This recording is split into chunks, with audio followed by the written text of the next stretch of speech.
똘똘한 한 채와 다주택, 무엇이 정답일까요?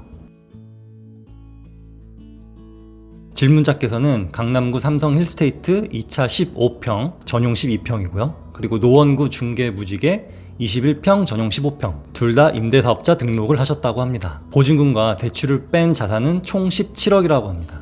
이분의 고민은 다 팔고 17억으로 여기저기 분산 투자를 할지 아니면 똘똘한 한 채로 갈아탈지 이게 고민이라고 합니다. 일단 너무 행복한 고민이죠. 그래서 이거에 대해서 스트레스 받지 않으셨으면 좋겠어요. 17억이라면 정말 큰 숫자입니다. 그런데 현재 종잣돈이 5, 6억 정도 있는 분은 이렇게 생각하실 거예요. 17억이나 있으면서 무슨 고민을 해? 너무 배부른 거 아니야? 그러면 1, 2억 있으신 분들은 5, 6억 있으신 분들한테 5, 6억이나 있으면서 무슨 고민을 해? 그 정도면 충분한 거 아니야? 이런 말씀을 하실 거예요. 다 상황이 다릅니다. 심지어 50억, 100억 있는 사람들도 갈아타기를 할지 다주택자를 유지할지 이거에 대해서 고민이 있으신 분들이 많아요. 그런데 더 중요한 게 뭐냐면 이 질문자께서 17억을 어떻게 만드셨느냐, 그냥 하늘에서 뚝 떨어진 게 아니라 부동산의 원칙들을 잘 지켜나가면서 자산 인플레이션에 잘 탑승한 겁니다. 여러분들이 현재 1억, 3억, 5억 이 정도 있다고 해서 너무 낙담하지 마세요. 너무 먼 미래라고 생각하지 마세요. 절대 남의 일이 아닙니다. 전략을 잘 세워서 적절한 시기에 괜찮은 곳으로 갈아타기를 하고 포트폴리오를 세우다 보면은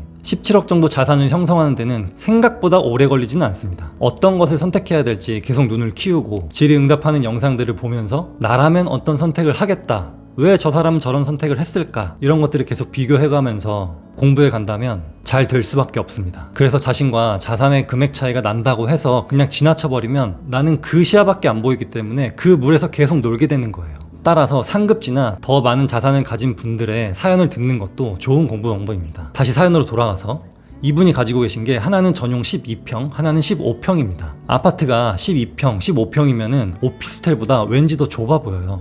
오피스텔은 애초에 좁은 평수로 만들어져서 최대한 공간을 넓어 보이게 뽑습니다. 그런데 아파트는 아파트라는 어떤 기대감이 있잖아요. 그래서 아파트 12평, 15평은 굉장히 좁아 보입니다. 그리고 또 요즘 오피스텔도 1.5룸, 2룸으로 나오는데 아파트가 이 정도면은 저는 별 메리트가 없다고 봅니다. 이분이 가지고 계신 삼성 힐스테이트 12평이 16억 정도 하고 중계 무지개 15평이 7억 정도 합니다. 근데 요즘 좀 떨어져서 6억 후반대, 중반대로 내려가긴 했어요. 두 개의 성격이 완전히 다르죠. 하나는 강남 초역세권에 준공이 2008년이라서 약간 준신축, 구축이라고 하기엔 좀 애매하고 그 정도 위치에 있고, 하나는 서울의 외곽이고 재건축을 바라보고 있어요. 여러분들이라면 어떻게 하실 겁니까? 참고로 정답은 없습니다. 다 개개인의 선택이에요. 대부분 세 가지 옵션을 놓고 고민할 것 같습니다. 그냥 둘 다 보유한다. 왜냐면은 성격이 전혀 다르니까 서로에 대한 위험을 해치할 수 있다.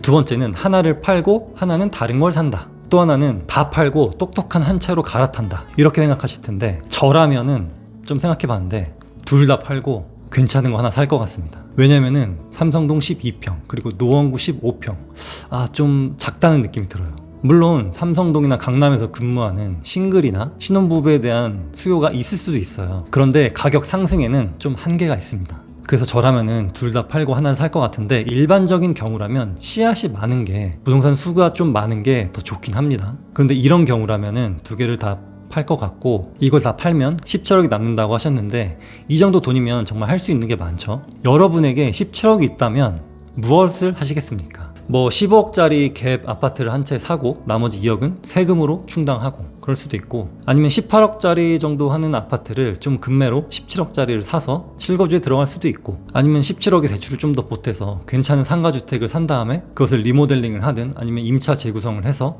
그 가치를 올리는 방법도 있겠죠. 근데 저라면은 이 정도 돈이라면 저는 반포에 재건축을 살 것 같아요. 반포도 워낙 지금 재건축과 리모델링이 활발하게 진행 중이라서 잘 찾고, 그리고 요즘 같은 시기에 급매들 나오는 거 보시면은 괜찮은 물건들이 좀 있습니다. 그런데 무슨 선택을 하던 간에 여기서 중요한 것이 무엇이냐면 내가 가지고 있는 것을 팔기 전에 무엇을 해야 될지 딱 정해야 된다는 겁니다. 그리고 나서 팔아야지 일단 팔고 보자 하는 건 위험해요. 요즘 집값이 흔들리고 있다고 해서 일단 집을 팔까요? 하시는 분들이 많은데 저희 대답은 늘 같습니다. 살 게 있다면 파세요. 이거예요. 여러분들 불황에 쫄지 말고 졸지 맙시다. 상승기이든 하락기이든 시장을 주시하고 하락기 때는 어떤 현상이 벌어지고 상승기 때는 어떤 현상이 벌어지는지 직접 체험하고 직간접적으로 느끼면서 실력을 키우는 자만이 경제적 자유를 달성할 수 있어요. 10천억이 있다면 여러분은 어떤 선택을 하실지 한번 같이 고민해 보시고 좋은 아이디어가 있으면 댓글을 달아주세요. 그리고 댓글에 질문을 달아주시면 영상으로 답변 드리도록 하겠습니다. 감사합니다.